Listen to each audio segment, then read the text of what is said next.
അപൂർവ ജാതകം. രചന മാർത്ത മറിയം. അവതരണം ജംസി. ഒരുതരം മരവിച്ച അവസ്ഥയിലായിരുന്നു അവളപ്പോൾ. മാധവിൻ്റെ നെഞ്ചിലെ ചൂടേറ്റ് നിൽക്കുമ്പോൾ എന്താ സംഭവിക്കുന്നതെന്ന് പോലും അവൾക്ക് വ്യക്തമാകുന്നുണ്ടായിരുന്നില്ല. അവൻ്റെ ചുടുനിശ്വാസം അവളുടെ നെറുകയിൽ ഇടതടവില്ലാതെ തട്ടുന്നുണ്ടായിരുന്നു.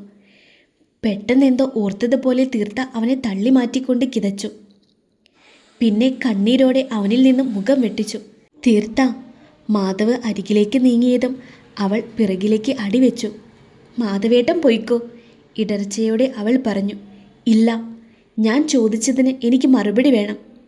നീയും ശിവവും എനിക്കൊപ്പം വരണം, മേലെടുത്തേക്ക് വേണ്ട. നമ്മൾ മാത്രമുള്ള സമാധാനവും സന്തോഷവുമുള്ള ഒരിടത്തേക്ക്. അവൻ അവളുടെ അരികിലെത്തി.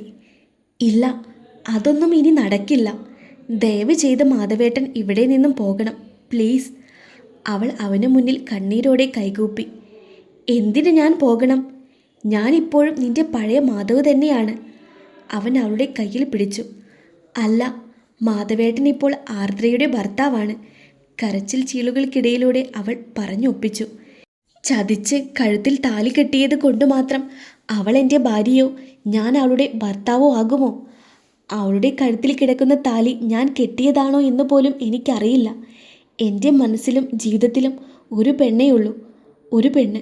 അത് മാത്രം മതി. അത് നീയാണ് തീർത്ത. അവൻ വീണ്ടും അവളെ തൻ്റെ നെഞ്ചോടടുപ്പിക്കാൻ ശ്രമിച്ചെങ്കിലും തീർത്ത കുതറി മാറി. വേണ്ട, ഒത്തിരി അനുഭവിച്ചു, ഇനി വയ്യ. ദയവ് ചെയ്ത് ഒന്ന് പോയി തരാമോ? അവൾ വാതിലിലേക്ക് കൈ ചൂണ്ടി. മാധവ് നിരാശയോടെ, അതിലേറെ നിസ്സഹായതയോടെ ഒരു നിമിഷം അവളെ നോക്കി നിന്നു. പിന്നെ പതിയെ വാതിലിനടുത്തേക്ക് നടന്നു. അവൻ പോകുന്നത് കണ്ട് ഇടനെഞ്ച് പൊട്ടുന്നത് പോലെ അലറിക്കരയണമെന്നുണ്ടായിരുന്നു തീർത്തയ്ക്ക്. പക്ഷേ വേണ്ട, ഇനിയും നോവ് തിന്നാൻ വയ്യ. അനുഭവിച്ച അത്രയും മതി. അവൾ കലങ്ങിയ കണ്ണുകൾ അമർത്തി തുടച്ചുകൊണ്ട് വാതിലിലേക്ക് നടന്നു. അപ്പോഴേക്കും മാധവ് ഗേറ്റ് കടന്നു പോയിരുന്നു. തീർത്ത വാതിൽ ചേർത്തടച്ചുകൊണ്ട് വാതിലിനടുത്തേക്ക് ചേർന്ന് നൂർന്ന് താഴേക്കിരുന്നു. അപ്പോഴും അവളുടെ നെഞ്ചിലെ സങ്കടക്കടൽ അലയടങ്ങിയിരുന്നില്ല. അവൾ മുട്ടുകാലിൽ മുഖമമർത്തി ഏങ്ങലടിച്ചു. കുറച്ചു കഴിഞ്ഞ് വീണ്ടും ആരോ വാതിലിൽ തട്ടുന്ന ശബ്ദം കേട്ട് തീർത്ത കണ്ണുകൾ അമർത്തി തുടച്ചുകൊണ്ട് അവിടെ നിന്നും എഴുന്നേറ്റു. മാധവേട്ടൻ പോയില്ലേ? എൻ്റെ ഭഗവാനെ, ആരെയും കണ്ട നാളെ തന്നെ ഇവിടെ നിന്നും ഇറങ്ങേണ്ടി വരും. അവൾ ആശങ്കയോടെ മനസ്സിലോർത്തു. മോളെ, വാതിൽ തുറന്നു. പുറത്തു നിന്നും ഹംസക്കിയുടെ ശബ്ദം.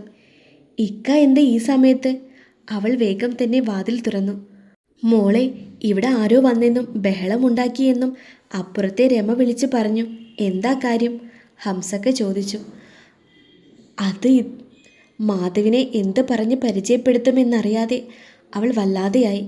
എന്താ മോളെ, എന്തെങ്കിലും പ്രശ്നമുണ്ടോ? അവളുടെ മുഖഭാവം മാറിയത് കണ്ട് അയാൾ ചോദിച്ചു. ഇല്ലിക്ക, അതിൻ്റെ കൂടെ ജോലി ചെയ്യുന്ന ഒരാളാണ്. ഈ വഴി പോയപ്പോൾ കയറിയതാണ്, അല്ലാതെ വേറെ പ്രശ്നമൊന്നുമില്ല. പറയുന്നത് കള്ളമായതുകൊണ്ട് തന്നെ ആ ഇക്കയുടെ മുഖത്ത് നോക്കാതെയാണ് തീർത്ത അത്രയും പറഞ്ഞൊപ്പിച്ചത്. ആണോ? രമ വിളിച്ച് പറഞ്ഞപ്പോൾ ഞാനാകെ പേടിച്ചു പോയി. മോളും കൊച്ചും ഇവിടെ ഒറ്റക്കാണല്ലോ. അയാൾ ആശ്വാസത്തോടെ ഒന്ന് നെടുവീർപ്പിട്ടു. അവളൊന്ന് ചിരിച്ചു. അല്ല, കുഞ്ഞിക്കാന്താരി എവിടെ? ഒച്ചയൊന്നും കേൾക്കുന്നില്ലല്ലോ. അയാൾ അകത്തേക്ക് എത്തി നോക്കി. അവളും അമൃതയും കൂടി സിനിമയ്ക്ക് പോയിരിക്കുകയാണ്, തീർത്ത പറഞ്ഞു. ആണോ? എന്നാ ശരി, മോള് വാതിലടച്ചോ. എന്തെങ്കിലും ഉണ്ടെങ്കിൽ വിളിച്ചാൽ മതി. അതും പറഞ്ഞുകൊണ്ട് അയാൾ തിരിഞ്ഞു നടന്നു. തീർത്ത ആശ്വാസത്തോടെ വാതിലടച്ചു.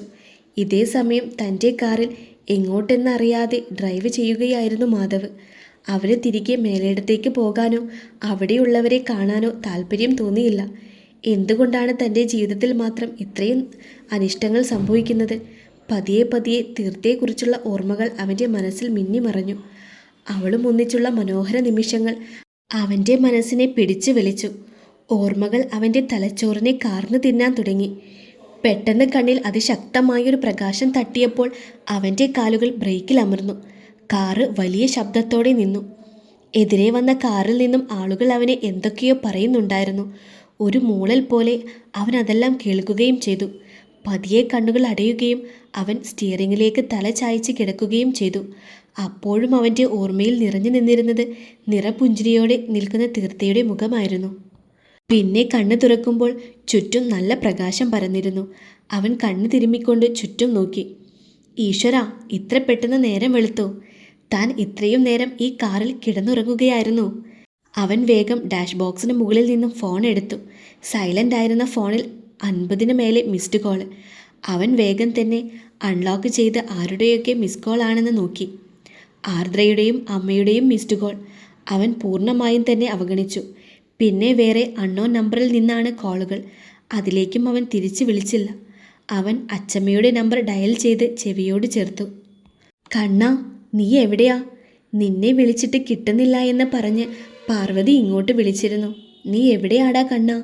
ആദ്യത്തെ റിങ്ങിൽ തന്നെ കോൾ അറ്റൻഡ് ചെയ്ത ശേഷം അച്ചമ്മ വേവലാതിയോടെ ചോദിച്ചു. ഞാനിവിടെ അടുത്തുണ്ട് അച്ചമ്മേ. ഞാനിപ്പോൾ അങ്ങോട്ട് വരുന്നുണ്ട്. അച്ചമ്മ എൻ്റെ കൂടെ ഒന്ന് പുറത്ത് വരണം. റെഡിയായി നിൽക്കണേ, അവൻ പറഞ്ഞു. എവിടേക്കാ കണ്ണാ? അവർ ചോദിച്ചു. അതൊക്കെ പറയാം, അച്ചമ്മ വേഗം റെഡിയാവ്. അത്രയും പറഞ്ഞുകൊണ്ട് അവൻ വേഗം കോള് കട്ട് ചെയ്തു. പിന്നെ ഒന്ന് മൂരി നിവർന്നുകൊണ്ട് കാർ സ്റ്റാർട്ട് ചെയ്ത് വല്യമ്മയുടെ വീട്ടിലേക്ക് തിരിച്ചു. കുറച്ച് കഴിഞ്ഞതും വീണ്ടും ഫോൺ റിങ് ചെയ്യാൻ തുടങ്ങി. അവൻ ഡ്രൈവിങ്ങിൽ നിന്നും ശ്രദ്ധ ഫോണിലേക്ക് തിരിച്ചു. സ്ക്രീനിൽ ആർദ്രയുടെ പേര് കണ്ടതും വെറുത്തുകൊണ്ട് മാധവിൻ്റെ മുഖം ചുളിഞ്ഞു. അവൻ മുഖം വെട്ടിച്ചു. ആ കോള് കട്ടായ ഉടനെ തന്നെ വീണ്ടും കോള് വന്നു. അത് അമ്മയുടേതായിരുന്നു. അതും അവൻ അവഗണിച്ചു. അപ്പോഴേക്കും വല്യമ്മയുടെ വീടിന് മുന്നിൽ എത്തിയിരുന്നു. കാറിൽ നിന്നും ഇറങ്ങി ഗേറ്റ് തുറന്നുകൊണ്ട് അവൻ കാർ മുന്നോട്ടെടുത്തു. അപ്പോഴേക്കും അച്ചമ്മയും വല്യമ്മയും ഉമ്മറത്തേക്കെത്തി. നീ എന്താടാ അമ്മ വിളിച്ചിട്ട് കോൾ എടുക്കാത്തത്? അവനെ കണ്ട ഉടനെ വല്യമ്മ ശകാരത്തോടെ ചോദിച്ചു.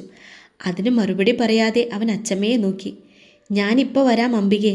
മാധവിൻ്റെ കൈയും പിടിച്ചുകൊണ്ട് അച്ചമ്മ ഒതുക്കുകളിൽ ഇറക്കി മുറ്റത്തേക്കിറങ്ങി. എവിടേക്കാ രണ്ടാളും കൂടി? പിറകെ ഇറങ്ങിച്ചെന്നുകൊണ്ട് വല്യമ്മ ചോദിച്ചു. ഇപ്പോൾ വരാം. കാറിൻ്റെ ഡോർ തുറന്നുകൊണ്ട് മാധവ് അച്ചമ്മയെ കാറിലേക്ക് കയറ്റിയിരുത്തി. അങ്ങനെ പറഞ്ഞാൽ എങ്ങനെ ശരിയാകും? നീ മര്യാദയ്ക്ക് കാര്യം പറയ്. നീ അച്ചമ്മയും കൂട്ടി എവിടേക്കായി പോകുന്നത്?